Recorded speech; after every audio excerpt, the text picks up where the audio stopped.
Hello and welcome to the War Report.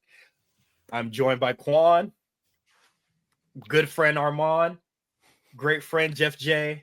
It is Mania week. We are extremely excited, but before we get to that, we got to talk about Stand and Deliver. Probably one of my favorite times of the year. The women always show out.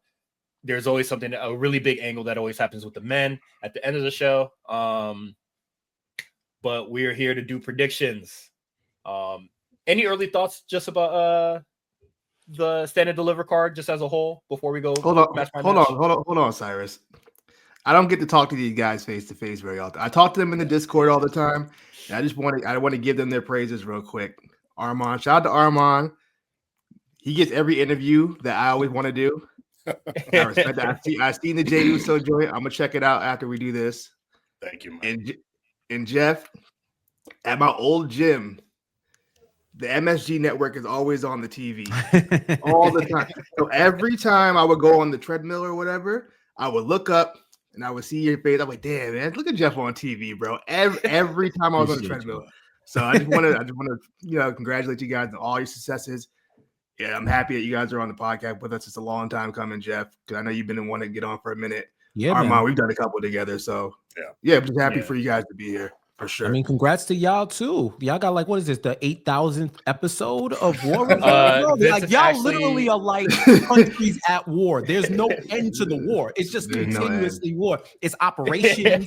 it's struggles. It's espionage, unrest. You know what I mean? But war remains the same, bro. So y'all been doing it, man. Like longevity in the podcast world is vastly underappreciated.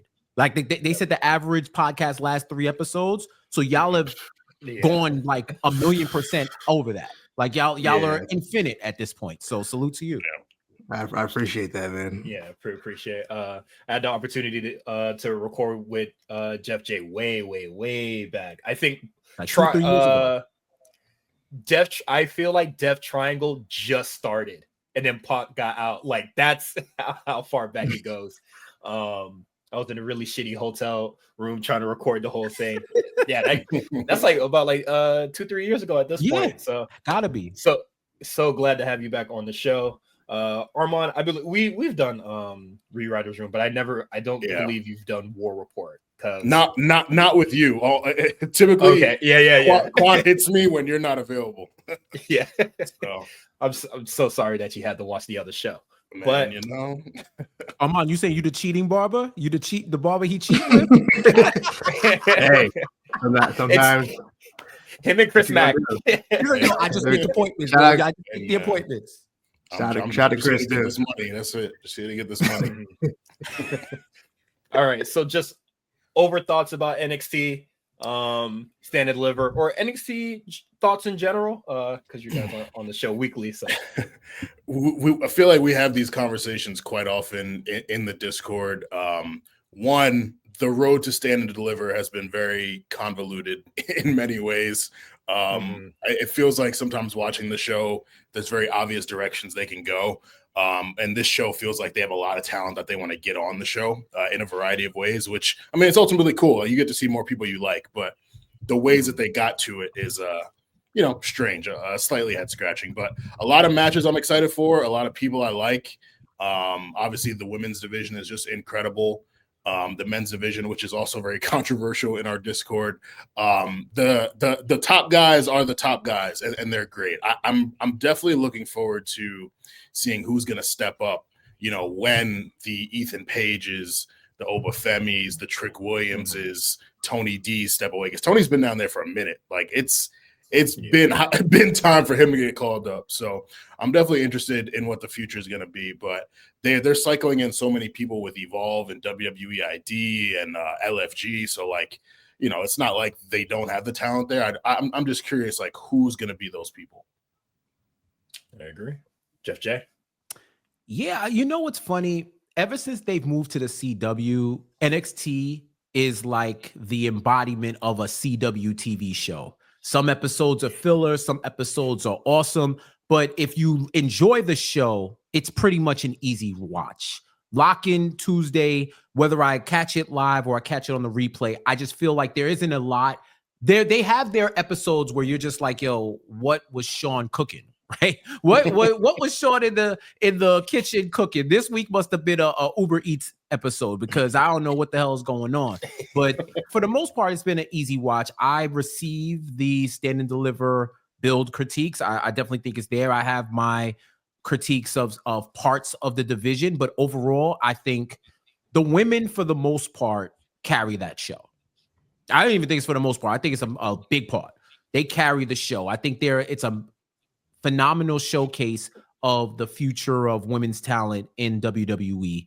And for the guys, I think they stepped up recently.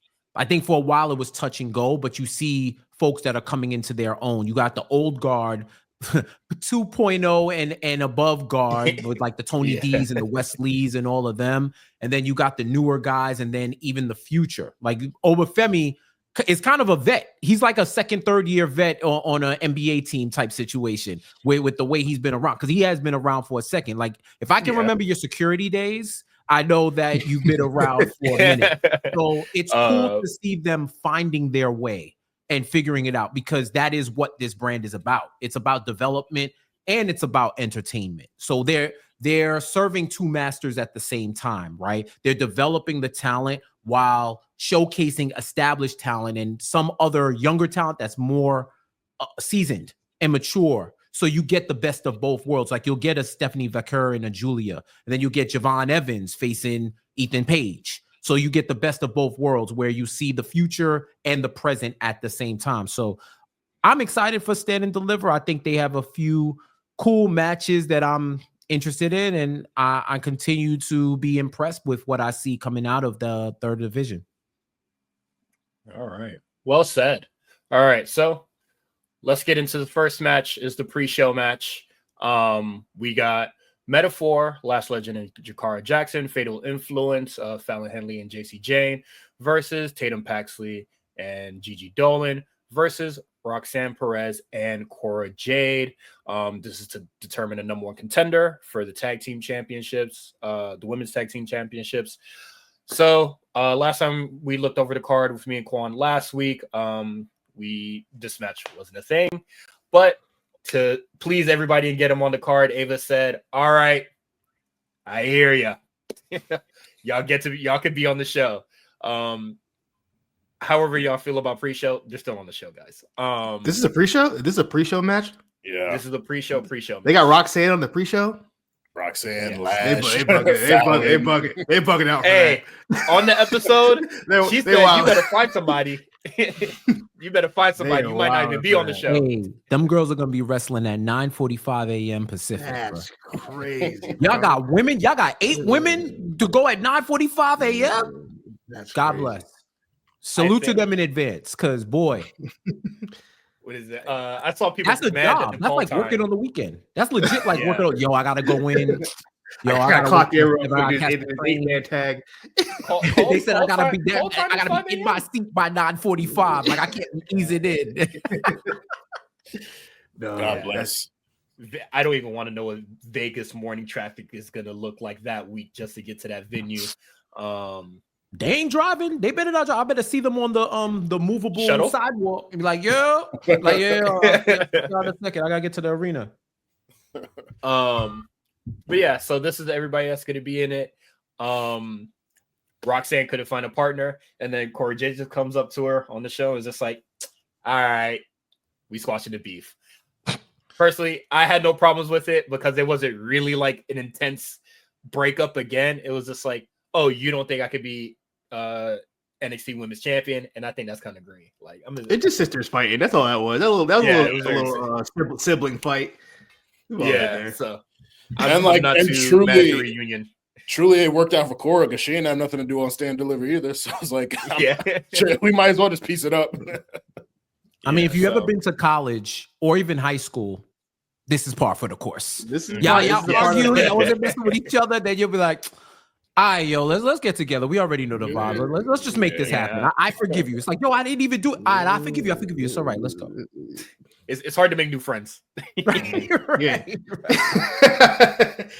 Yeah, you ain't lying. Are we picking winners? Yes. So who y'all going with? This is where I'm kind of. Go ahead. I'm sorry. The team is Fatal Influence, Gigi and Tatum. Yeah. Rocks and Cora, and who's the fourth one? Lash and Metagross. Lash. Ooh. This is the thing though. I really, really want Lash and Jakara to win. The only problem is they lose all the time. I'm like, can we afford them losing another tag team title? I mean, we can afford them losing another tag team title match, but I'd rather not. I'd rather, like, if we're gonna do this, let's do this. But so I want Lash and Jakara to win, but I'm thinking maybe it'll probably be, who are the tag champs? Liv and Raquel. Assuming they get out of WrestleMania with those titles. Right. It's probably going to be Roxanne and Cora Jade. That would make the most sense to me. But I in my heart, I want it to be the Meta Girls. Yeah, I don't know here. Like, I'm expecting Rox to get called up soon. I think we all are. I'm expecting Lash to possibly get called up soon. Both, but the draft will probably be in like May. So I don't know. It would be interesting if Fallon and JC won, and then they lost their tag team title match, and then they kind of ran an angle where Fatal starts to break up, because it's been real tense between them lately. Like, Fallon wanted the shot, JC wanted the shot, then Jasmine was like, no, I'm going to step up and, fight in the qualifier, and then she lost. So this could be a cool kind of avenue to work towards breaking up Fatal. They've been together for a year now. The faction, while they're all pretty, like, it's not really that great. So I think you could create something dope in starting their breakup angle. So I think having them win to get to that point. I do like the thought of that. That intrigues me as well. I do agree with Quan on the metaphor. I just feel like, we kind of just need to do something with them. Like, they lose a lot. If they could get the Hank and Tank run real quick, start getting their wins back, I think that'd be really cool as well. I'm probably going to go Roxanne and Cora Jade. And then if Lyra and Bailey takes it at Mania, you kind of got it right there. But yeah, that's what I'm going to go with. I love Roxanne, and, this sets up something for her to like really be doing on the main roster and no longer being in NXT, because I think, her time has come. Mm-hmm. All right. No, facts. I like for what you said, Cyrus, I would say Roxanne and Cora would be my favorite at like minus 150. I give you even money on Lash. I give you even money on Lash and on Metaphor. JC and Fallon, I'd probably go plus 200 because of the turmoil. I was gonna say 300. Yeah, absolutely. It depends on what happens between now and Friday. The book is gonna be like this. The book, depending on how the money comes in, we might boost that up. And then Gigi and Tatum is like, that might be plus 5,000. I'm being nice. I'll be nice and say 5. You're right. It might have to go to 10-1, but Quan and Cyrus made 2 awesome points where I think it is going to be Rox and Cora. You're thinking about the future storylines. If we go into this saying whoever wins is not winning the tag titles, Lash and Jakara do not need to lose again. Star power wise, I don't think the other 2 teams, I don't think Fatal Influence or Gigi and Pax are really going to move the needle like that unless the match happens in NXT. Then that's the only wrinkle. So you think about Rox, who's going to be on the main roster, pretty much is 1 foot in, 1 foot out. This could be her way to get off. This could be a bridge to Cora eventually making the leap as well. And especially if Lyra and Bailey win, that's like a convergence of that that period between 2.0 and Black and Platinum. I think that's what they're calling this era now, right? I like that. I like that. I know. I already know Javad was like, yo, gang, that's what we are right now. We Black and Platinum, gang. We Black and Platinum. But so I think the storyline is already built there for Rox and Cora. So I'm rolling with that. That's actually a great point. You might make me change my prediction. But the only thing is, like, we've seen such crazy booking at Stand and Deliver over the last couple of years that you always got to think about the possible, like, out of nowhere shock X factor type thing. So, but yeah, make great points. So yeah, it's hard to call it on this one because it's kind of just like a chalk up to anybody except like Tatum and Gigi. No offense to them. And then there's all great stuff that they can do going forward with this. So with that said, we're gonna go into the next match. What is tradition without a ladder match for the North American Championship, men's or women's? It is what we do at Stand and Deliver or Takeover, whatever. Yeah, this has been part of my life. I saw the first one, so just like this is following me everywhere. So we got Zarya, Kalani Jordan, Sol Ruka, Izzy Dame, Lola Vice, and Thea Hale. Lola Vice qualifies last night. I forget who she beat. Tatum. She beat Tatum. And then Thea Hale defeated Carmen Petrovic.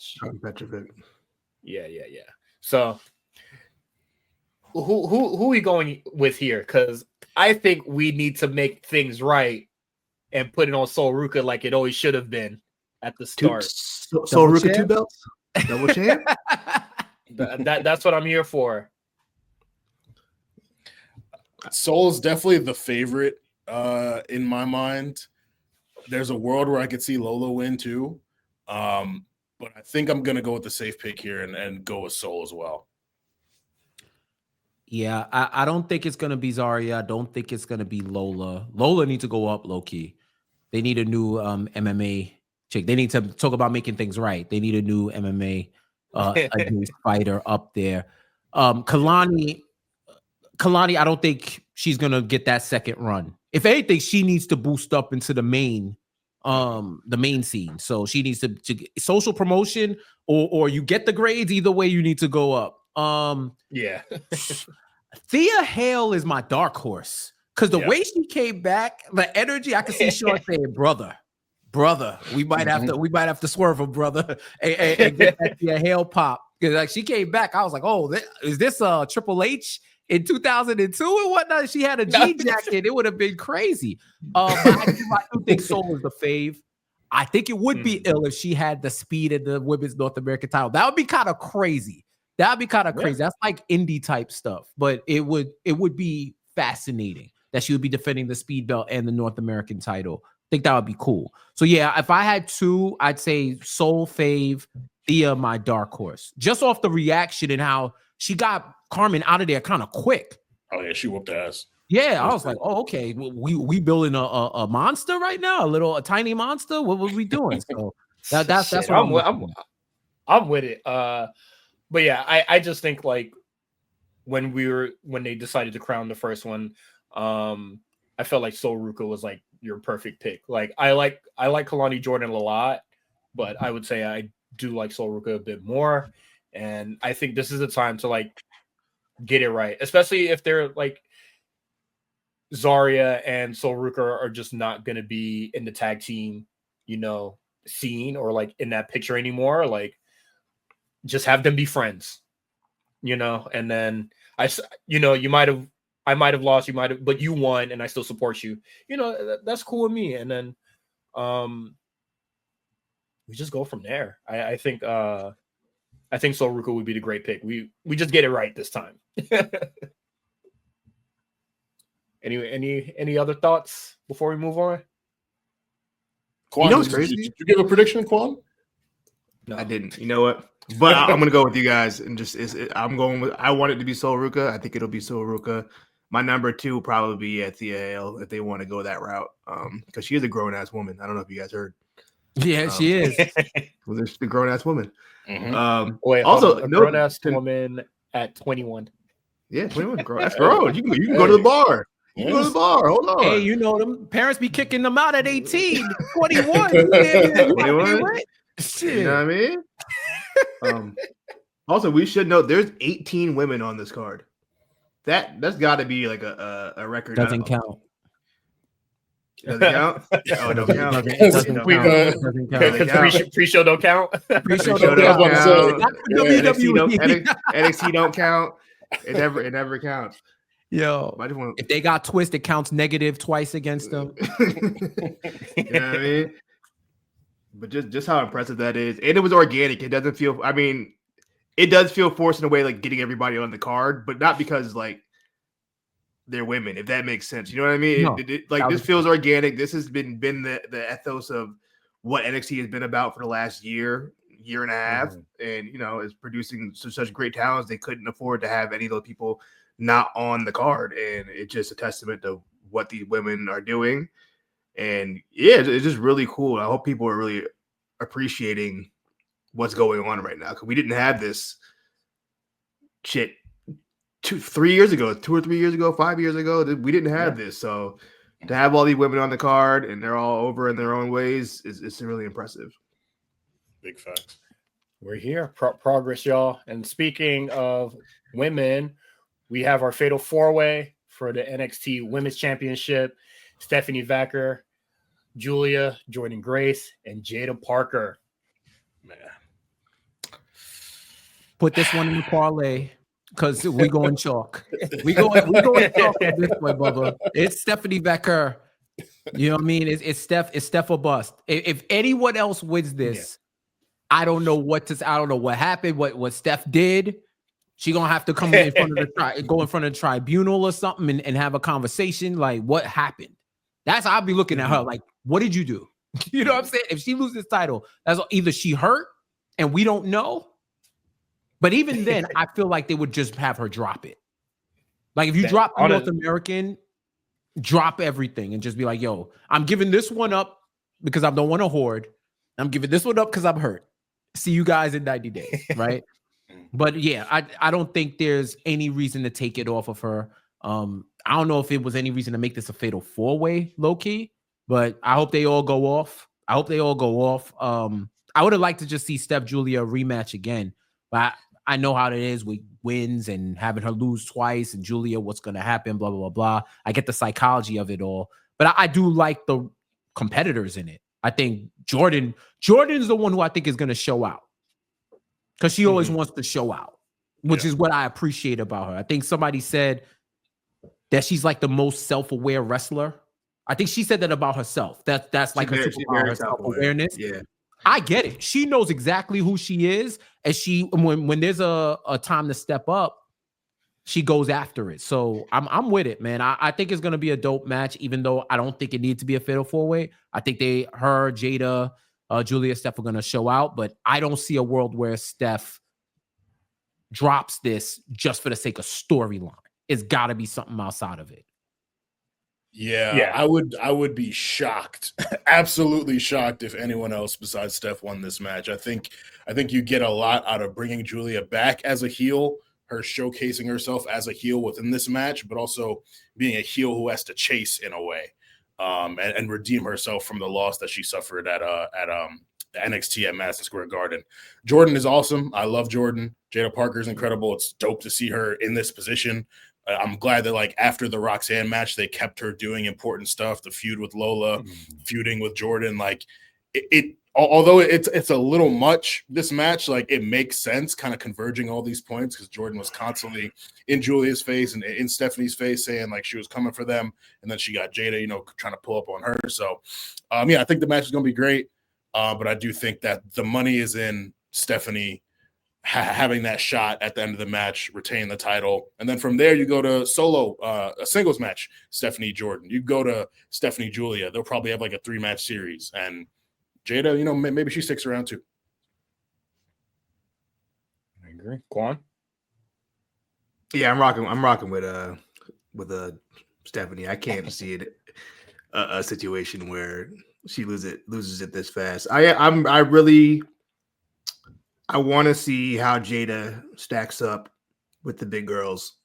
That's where I'm kind of at with it. I don't expect her to win, but I just want to see how she stacks up and see if she can keep up with these girls. Because I've said it before on the podcast. I think she's caught the bug. She loves this shit. You could tell she loves this shit, and I want to see her take it to that next level now, going forward. And you're on the main show with the big girls, so that means they're putting a lot of trust in you. They want to see what you can do out there with the main girls. So that's what I'm looking forward to in this match. But as far as winners go, I have no doubt it's going to be Stephanie. Unanimous vote for Vacker, because I'm on the board with Jeff J. She like drops it right now. It got to be you It's cut something somebody deeper. tires, you punch somebody in the face or something, like, it would just be very odd for, her to drop it right now.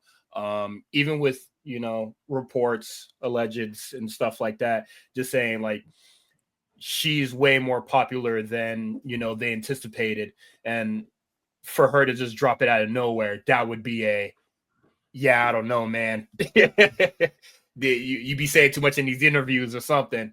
Yeah, no, I for feel sure. I feel like I'm sorry, bro. I'm sorry, my bad. Real quick. That was the end of my thought. I feel like Steph, Penta, and Ray Phoenix are the three guys or the three wrestlers that made execs and people say, "Oh, it wasn't Cap. Like they really hot out here. It's not WWE hot. Like they hot on their own. Like that first Ray Phoenix match, I don't think they was piping in cheers. Like that was legit. They was hyped for him. Like, oh, we know Phoenix. We know." And Steph was kind of like, I give that to WWE in terms of how they promoted her before she came over. Like, yo, she's a big deal. And then when she got here, it was like, yeah, it's not just y'all hyping it. We see a star. Like she can pass the airport test. Like the people will stop dead in their tracks if they see someone like her walking by. When you see like Penta, if he's unmasked, and like, who's this dude? Like, I don't know. They streets to say that it's handsome Penta out here. I heard he's handsome. I heard. So you know what I'm saying? He might pass that test as a civilian. You know what I mean? And not with the mask on. But I think it's a testament to what you're saying, Cyrus. Like, these are stars, bro. These are stars, and they're hot. So, yeah. Thank y'all for coming out. God bless. Good night. Like, Steph is winning that title, bro. Yeah. Good looks, y'all. Just about Penta unmasked. I had to unfollow him on IG because I was just like, hey man, you showing too much. Keep the tradition. What you doing, dog? He was letting the raza down, bro. You said the raza was going. Nigga would take IG photos like this, no mask. Nigga, I could piece the see your whole face together, dog. Like, wait, just like this? Just like this with the tattoo, no mask. Just like this. And it's just like, I've seen this piece already when you have the mask on. Now I'm seeing all this. Now my brain done condensed the two together. Had to unfollow. These niggas do not respect kayfabe, bro. He killing the business. Respect the game, bro. Even when I be seeing Rey Mysterio without his mask, it's just like, I don't. Come on, man. He don't even care no more. He just outside. No, he don't give a fuck. But I'm just like, bald head in the air, outside. Sorry, Armon. No, you good. I was just saying it's weird. Fuck you. No, because you made a face when I said bald head. I ain't even processed that at first. Nah, y'all was talking about two different things, and then watching the realization was crazy. I said, "Well, hold on, I should be offended." No disrespect to the ball community at this moment. I'll be there soon. Don't worry. Only Jadakiss because he's perping. Yeah, he's only God, because he's like, yo. All right, next match. We got Nathan Frazier versus Hank and Tank for the NXT Tag Team Championships. They did it after weeks of jobbing, getting their ass whooped, and then the camera go on the winner and say, all right, thanks for coming. All right, losers, how y'all doing? We are here. They ran the gauntlet, which I thought was great. I thought it was a really cool gauntlet match. They got all their wins back in a single night. Insane booking choice. Even I did enjoy it. Still insane. And now they get to face the tag team champions. Who is the winner? Armon, who are you going with? For the simple fact that I think it's time for Fraxian to get called up. I'm gonna give it to Hank and Tank. This kind of reminds me of Kofi Kingston's booking from 2019. Obviously, they're not black, but similar. Minus the great story that went with it as well. Well, I don't think the story's been bad. It was really predictable to me. It was like, okay, they lose, they talk to a tag team on main roster, they lose again, another tag team on main roster comes talk to them, and then they end up running the gauntlet. Like, I feel like they did a good job getting us invested in the story. I don't really care for Hank and Tank too much, but I definitely saw the vision of what they were trying to do. And yeah, I think Fraxium's been incredible. I think it's time for them to go up and make that Raw tag team division better. And put the titles on Hank and Tank, and we'll see what you know what comes of that. That tag team division is going to be really interesting without Fraxium. I still do really like no quarter catch crew. So you know it's good that they're there, but yeah, I think it's Hank and Tank time. All right, Quan, you was making faces. Let's hear the thoughts. Fraxium is fine. They're not going to lose. Fraxium never loses. How many times are we going to do this? We've been doing this for the last year and a half. When we say, "Oh, Fraxium's losing this time," what do? They win. They're undeniable. This is the greatest tag team run of all time, and it shouldn't be ended by Hank and Tank. That's who y'all want to end this? Let's be for real. You want Hank and Tank to end this historic run? I mean, I don't want it to happen, but it seems like it's going to happen. If not them, then who? Yeah, that's what they've beaten everyone, like legitimately everyone. That's Fraxium. What you want, man? They about to have an Oscar run and just drop the titles. Like, you know what? We beat everybody. Y'all can have them. That's what I would do at this point if I'm Fraxium. If they Ember Moon Hank and Tank, bruh, Ember Moon.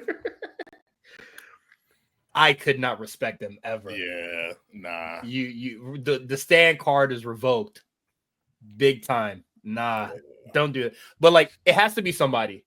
And if it's not No Quarter Catch Crew, if it's not Briggs and Inamura, that's it. Shit.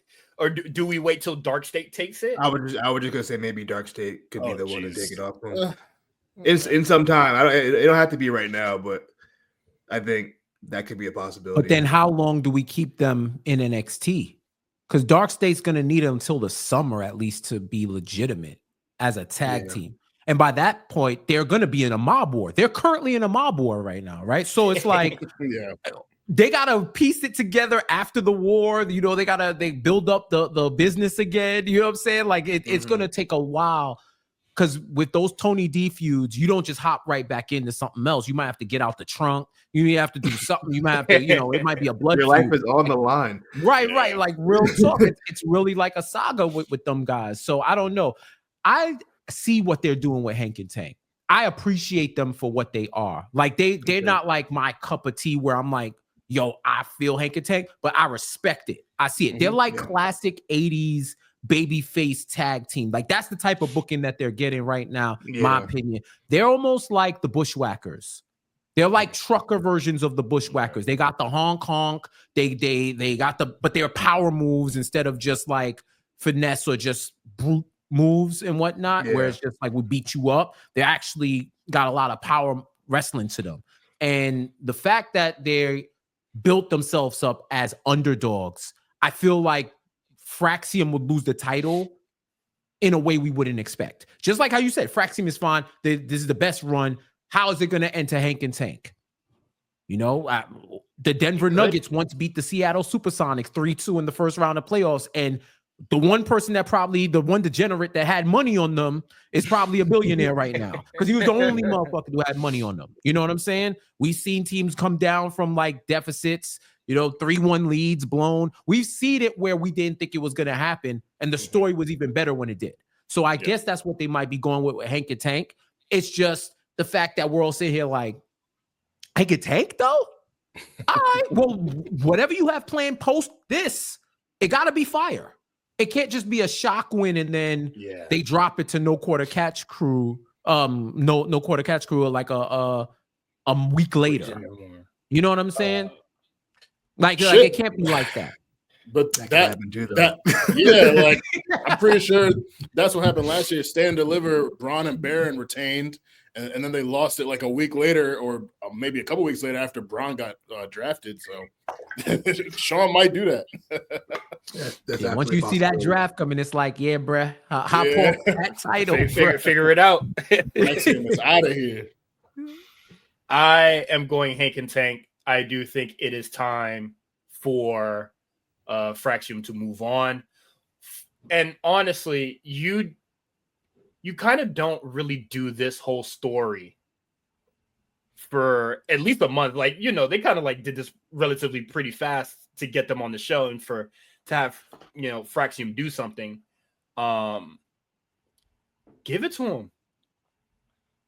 I do think that they're a good tag team. I do like Briggs and Inamura a lot more as a unit, but when you see that gauntlet and you see that tag division, they're kind of your next guys.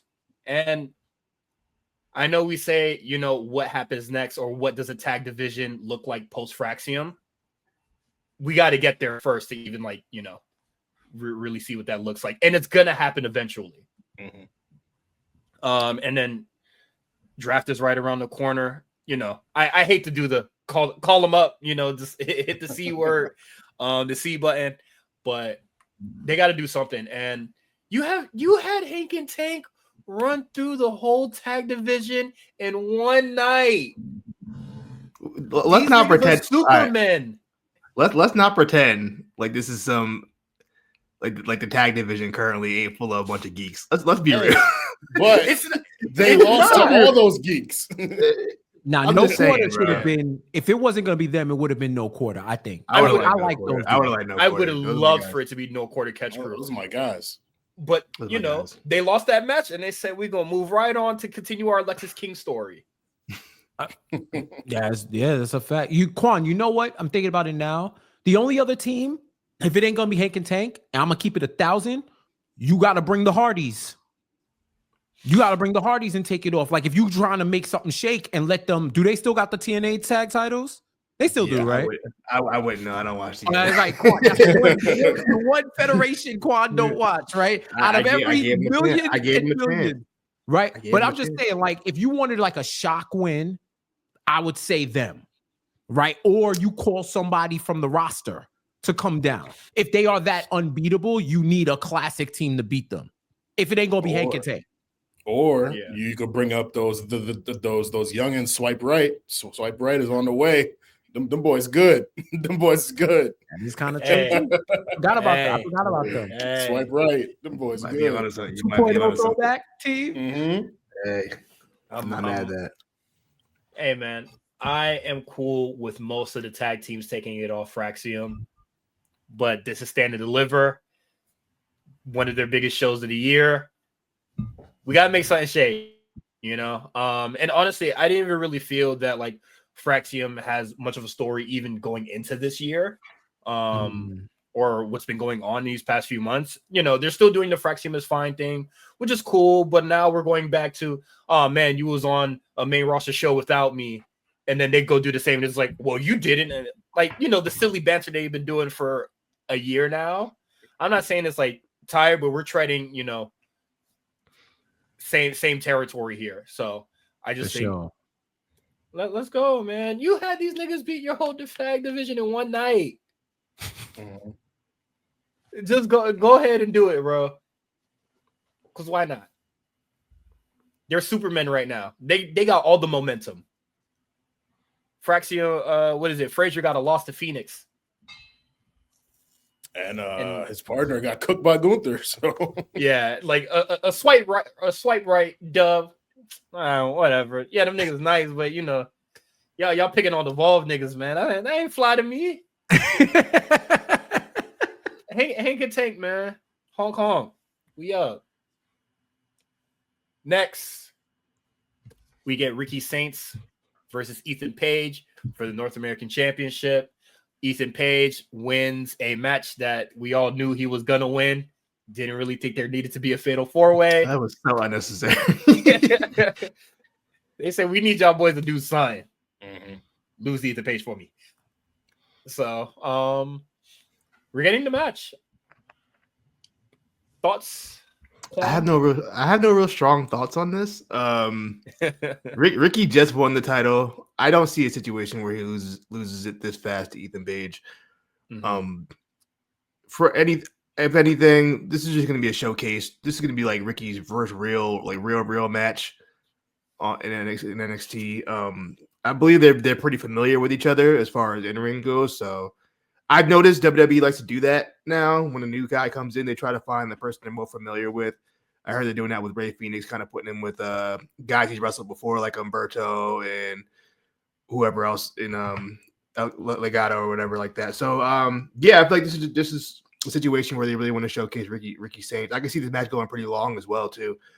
Yeah, I got Ricky winning it all though.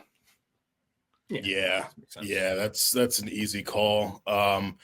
Not to sound like a broken record, I think it's Ethan's time to get called up too. So I think this will be his send off. I think it's going to be a banger. But both are really good, but I don't really see Ethan. I don't know. It would also be weird for him to go from being in the world title picture to then go down, win the North American. Like he just doesn't really need it. He doesn't need to be around there any longer, in my opinion. Mhm. So hot take. I think he goes into Stand and Deliver as the TNA champ. Ooh, Because on Thursday. If the show's on Thursday, yeah, you know what? I think he goes in there as the TNA champ. That'd be pretty cool. But then do you have the he TNA posted champ that lose? picture of him as like a bad Photoshop of a double champion? I could see him going in there because it seems like TNA got some injury issues and stuff with their men's division, so he might be able to help pick them up for a little bit. I could see him going in there as the TNA champion and boosting that the stakes of that match. He ain't putting the TNA title on the line because I think TNA learned their lesson. You're not losing the TNA title on a non-TNA pay-per-view ever again, right? But I do think Saints is going to win. I think it's going to be a good showcase for both of them, and I hope they do show up. I think they are going to show up. Ethan is a great dance partner for these wrestlers. He just knows what to do. That's an underrated skill for a wrestler, is making your opponent look good. Not just you being able to wrestle, making it seem like your opponent is the most dangerous man or woman in the ring. And just being able to, like, it's like the Dolph Ziggler thing when we used to call him the Cell God, right? Where it was like any one of us could hit him and it make it seem like he got shot by a rocket launcher. Like he just knows how to sell. Like I think Ethan just knows how to sell his opponent's moves, and he's gonna help put Ricky even further on the map in NXT. Yeah. For sure. All right. I'm gonna go Ricky Saints as well. He just won it. No brainer. He just won it. I think it would be crazy to give it back to Ethan, or for them to like kind of hot potato the title a little bit. I mean, honestly, couldn't hurt. It could be interesting, but just how life goes I think it's just too early in Ricky Stark's NXT tenure to lose. So yeah, I'm going Ricky Saints here. Will the match go long? I don't know. Will it be good? Probably. I would agree that Ethan Page is a really good wrestler. He's a vet, and I'm not sure if they worked I don't think they worked in AEW before. I think they worked like indies against each other for sure. I think they mentioned it on TV that they've known each other for a long time. Okay, they both been in the game for some time now. So Ethan Page has been in this for a really long time. Yeah. So yeah, we'll see what happens with that. Not much to say about that match. Next match, we just got a regular 6-man tag: the D'Angelo family versus Dark State. They get into a brawl at the PC. Good old fashioned fight in the parking lot as they're known to do. And then Stacks, no, it's Tony D'Angelo, calls his people. Wheel. Hey, 12. Holy presence. 12. That shit was so funny to me because I was just like, since when we get cops involved? Yeah. Someone learned their That's what he lesson. said. That's my guy. Those my guys. Don't worry about it. Don't worry about it. On lock. Good old fashioned police corruption. Favor. They got him on the payroll, so it's Dark State got to get the fuck. What you call it? Homeboy that leads Dark State. I know he was like, I'm out of here, bro. They ain't getting me. Might not make it to Stand and Deliver. Word facts. All right, so who we going with? I think kind of just like a no-brainer that Dark State just needs a win to kind of just solidify themselves, and then like y'all said, it ain't over. Well, after one fight with the D'Angelo family, they go to war. They don't have battles. So, just Dark State, and then maybe we get their win back later. Probably like in a regular tag match, Crucifino and Stacks gets the upper hand on like two other motherfuckers, and then we keep it pushing forward. For sure. This is what I'm a little concerned about. Not concerned, but as far as like the Stacks Tony D tension, are we at the point now where maybe Stacks is like, fuck this, I don't want to be the underboss anymore, I want to be the boss, and I'm assuming Dark State wins this. Is it going to be a clean win, or is it going to be a situation where maybe Stacks fucks and the rest of them turn on Tony? Because I feel like there's a disconnect between Tony and the rest of the group. He kind of doing his thing.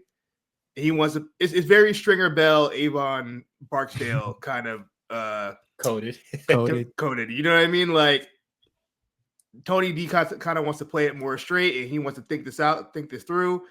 And Stacks is like, yo, we got a rep to protect out here. We fighting niggas in the parking lot. We don't do this other call the police bullshit, whatever you got going on. You know what I mean? Like, so I'm thinking, is this the point where Channing Stacks gets Tony D whacked by the Dark State? You know what I mean? To leave him hanging. There's a lot of things that go into this, and I'm just like, is this it? But I don't know. I'm gonna go with Dark State regardless. I'm just more interested to see how the D'Angelo family loses this match. Or do they keep extending this tease of a breakup?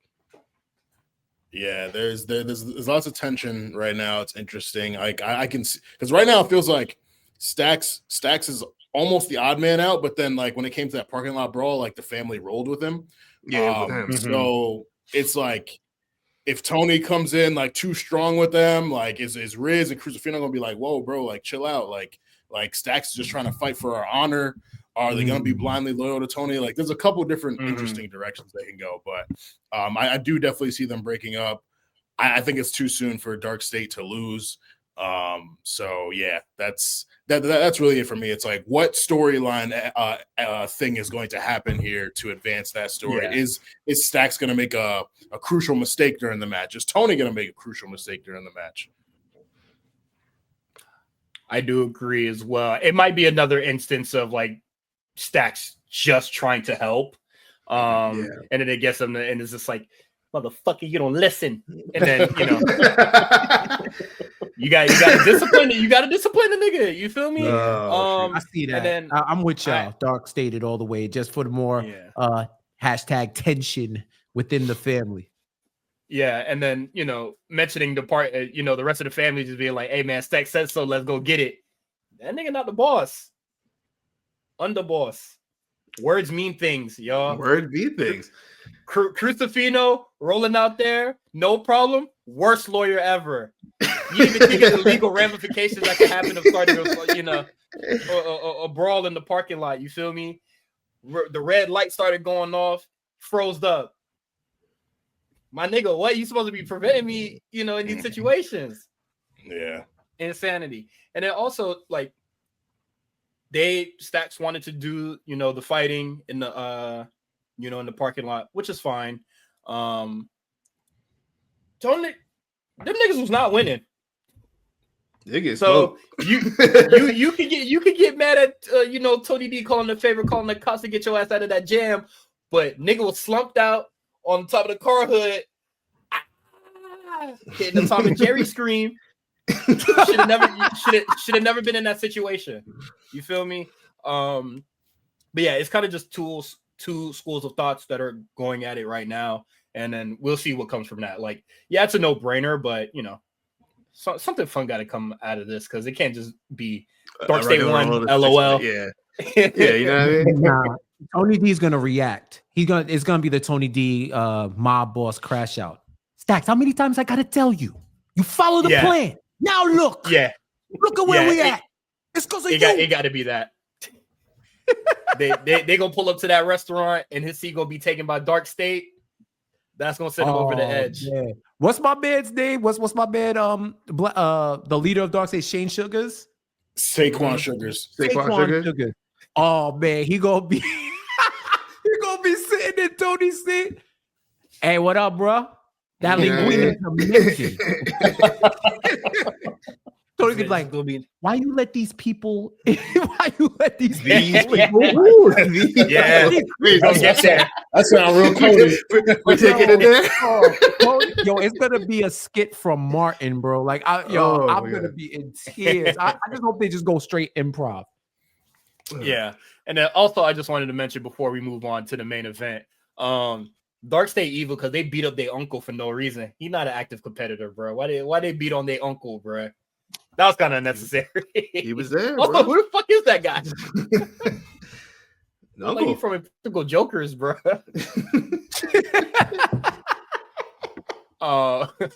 Okay, main event.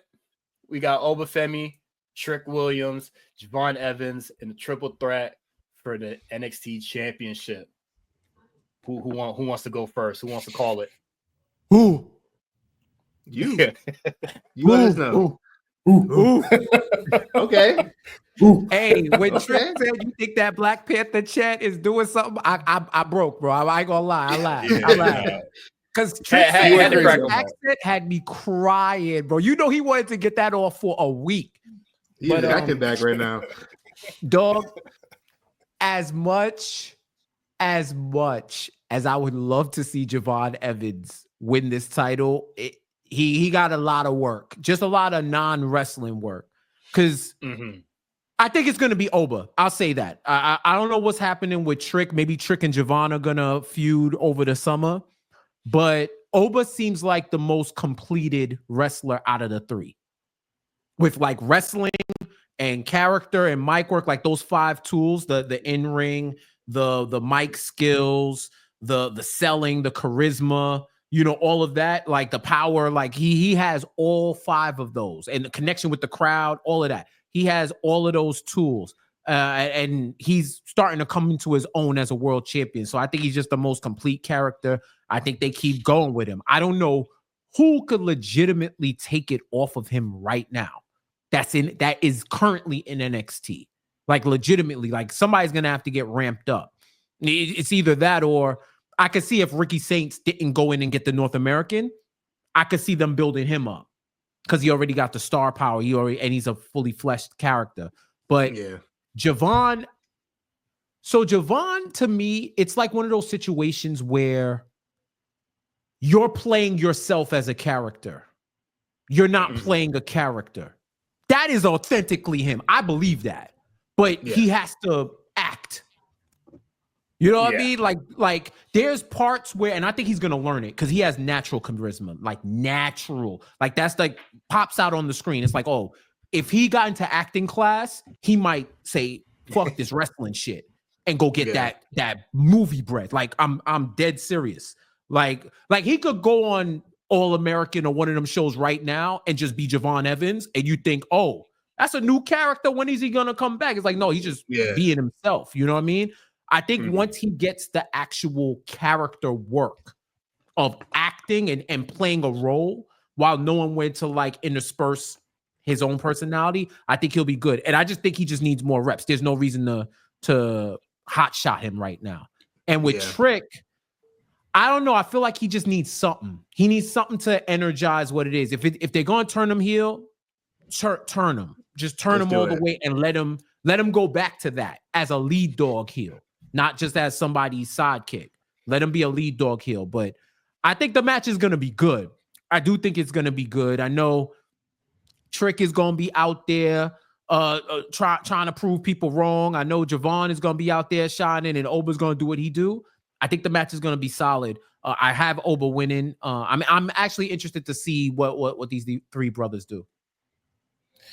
Yeah, I think if there's one person for sure that I know is not winning, and all due respect to him, Trick is that guy. It to me, it just wouldn't make sense to put the title on him for a third time. Javon would be fun. Javon would be the hashtag fun option, but this seems set up for Obafemi to really show, who he is as a champion and like really continue dominating. And yeah, I think you could get a fun continuation of Javon and the Trick. Yeah, for sure. Javon and Trick moving forward. But yeah, this just feels set up for Dirula to prove why he is Dirula. So yeah, I'm going Obafemi. Armon has chosen me so that only me I can retain. Ooh.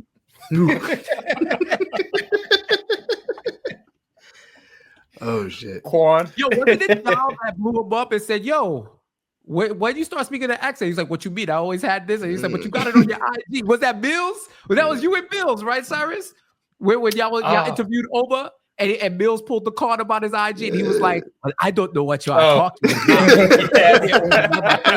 IG, but it wasn't mine. Like, brother, we heard you in your first ever interview. What are you talking we about? heard you, dog. The accent and the no, I think we talked about WWE lying about his age, like just on the podcast. Oh, His mom came out and said, "Huh? Oh." He called them Danny Almonte of the world. Quan, your prediction, your pick. Yeah, Oba wins it. It's crazy though, because like, how many times can we keep putting Javon Evans in situations where he shouldn't be losing, and then have him lose? This is gonna be like his 5th title match he's had for any title that he's gonna lose again. Really? Which he hasn't wrestled one for it yet, though, right? It's all been multi-man match. Not this title, but I'm saying in titles in general. Like when he fought for the, there's always a situation where he just doesn't seem to win it. It very much reminds me of I've said this before. Javon reminds me so much of just like 2002 Jeff Hardy, like kind of like that post-draft Jeff Hardy when like he wrestled Undertaker and stuff. We're kind of like, it was so undeniable. This guy's going to be a future champion at some point, and he's just so popular, but he's just not ready yet. You don't want to put him in that situation where he wins the title, but he's not ready to hold this title yet. He's not ready to have that kind of commitment or responsibility, especially because he's so young. He's only what, 20, 21? Yeah, 20. You know what I mean? So like, that's a lot to put on a kid. Like, week. yeah, that's a lot to put on a kid at this age. You know what I mean? So it's crazy I'm calling 20-year-olds kids now. That makes me feel old. But like, you know what I mean? Like, there. But I'm there. But I don't know, I got back pains and shit. But like, you know what I mean? Like, it's just I really don't want to see a situation where this guy's just constantly losing all the time. But in this instance, he's losing again. I don't see any point of him winning it right now. It's going Obafemi. Just to say all that. It's tough because like he's really good, so like he deserves to be in these spots, but he also has so much time. So it's really hard to find a balance to where it's like, all right, you showcase him at a high level, you put him with your guys, but do you want to put the title on him yet? It's a very tough call. Yeah.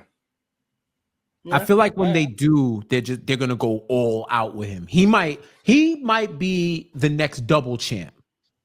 Like if they really want to go all out with him. Like if you have him waiting for a while, maybe he eventually gets the North, and then is defending, and then goes up for the world. Or the NXT title. I could see that. Like he to me is the next person who has the outside shot of being a double champ. Yeah, giving everybody else graduate and go up. Yeah, not mad at it. It's Oba's game. You know, the whole crowd gonna be chanting, "Ooh, whose game is it?" Oh, Femi. Oh man, he gotta go up. He gotta go up. He gotta go. Over We gotta Febby see and that. LA Knight, bro. We gotta see I'm that. already in tears. That promo is insane. Yo, LA Knight's gonna have to do everything. He's gonna have to rehearse that promo because he can't freestyle it. He tried to freestyle that promo, then he's gonna be like, yo, I'm just working. I'm just working. Racial angle. You want to talk about it's challenge day? Well, the only thing I'm gonna challenge. All right. Well, that is all for us in Stand and Deliver. Thank you, Jeff J. Thank you, Armon, for coming on. Thanks, Quan, for being here. I'm always here. Hey. Before we go, Pistons and 5. Who said no? Who said no? Who said no? Who said no here? Yo, my man is so hyped that his team is not on NBA TV this week. Who's stopping Cade? Who's stopping Cade? Who's stopping everyone else? I don't care. Who's stopping Cade? I would say the same thing if I was you. I would say the same exact thing. That y'all was us in 2 years ago. Yeah. Hey, I'm proud of y'all though. I fuck with the Pistons. Real rap. All jokes aside, dude. Honestly, I'm really happy the Knicks are good too. To be honest with you, I really am. Basketball is better when the Knicks are good. When the Knicks and Lakers are good, basketball is better. And y'all should have played the Pacers though, low key, because we needed that malice narrative again. Y'all need to squabble up. Nah, they need that. Nigga about to get suspended. Isaiah Stewart was about to get it back in blood, bro. Yeah, I can't have that. Nigga over here doing reggae albums. He not locked. Oh, you saw that, right? I saw. My man wants to push it at 5. Meanwhile, your center want to be Vibes Cartel. Backup center. He's backup center. That's all right. He don't even start. Backup plan. No grab boards. It's fine. It's not. Right. That's it for us. You can subscribe to us on Patreon, patreon.com/The A Show RNC. You can follow us on Twitter at The A Show RNC. You can follow Jeff J at Jeff J Says. You can follow Armon at Armon Sadler. Everything will be in the show notes. You know how this whole jazz goes. Thank you, everyone, for being here.